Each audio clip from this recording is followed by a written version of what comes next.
ఇప్పుడు నా క్వశ్చన్ ఏంటంటే ఇప్పుడు తెలంగాణ అస్తిత్వానికి ఇప్పుడంటే ఇప్పుడు వచ్చిన అంత భంగం ఏం జరుగుతుంది, ఇబ్బంది ఏం జరుగుతుంది, మీరు ఎవరి కోసం ఫైట్ చేస్తారు?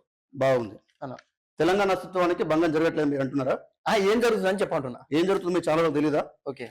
పొద్దున్న లేస్తే ఈ రోజు కూడా అన్న తెలంగాణ వచ్చి 12 సంవత్సరాలు గడిచిన కాలం అవును నిన్న కూడా ఆంధ్ర వాళ్ళు వచ్చి మన మీద దాడి చేయడానికి ప్రయత్నించట్లేదా? ఓకే. మీ తెలంగాణకు సోయలేదని అనట్లేదా? ఓకే. మీ అయోధ్య గారు అనట్లేదా? ఇదే కల్చర్ దూరం చేయాలని కదా మన తెలంగాణ రాష్ట్రంలో తెలంగాణ రక్షణ వేదిక ఉండాలని కోరుకుంటున్నాం మనం. ఓకే. అస్తిత్వాన్ని దూరం చేయడానికి ఎవరైతే ప్రయత్నిస్తున్నారో, ఎవరైతే ఆర్థిక దోపిడీ ప్రయత్నిస్తున్నారో, ఓకే, ఎవరైతే తెలంగాణ నాశనం చేయడానికి ప్రయత్నిస్తున్నారో వారి నుంచి రక్షించుకోవడానికి తెలంగాణ రక్షణ వేదిక ఉందనే విషయాన్ని గుర్తు చేస్తున్నాం. ఓకే. అంటే మీ ఉద్యమం ఎట్లా ఉండబోతుంది అసలు?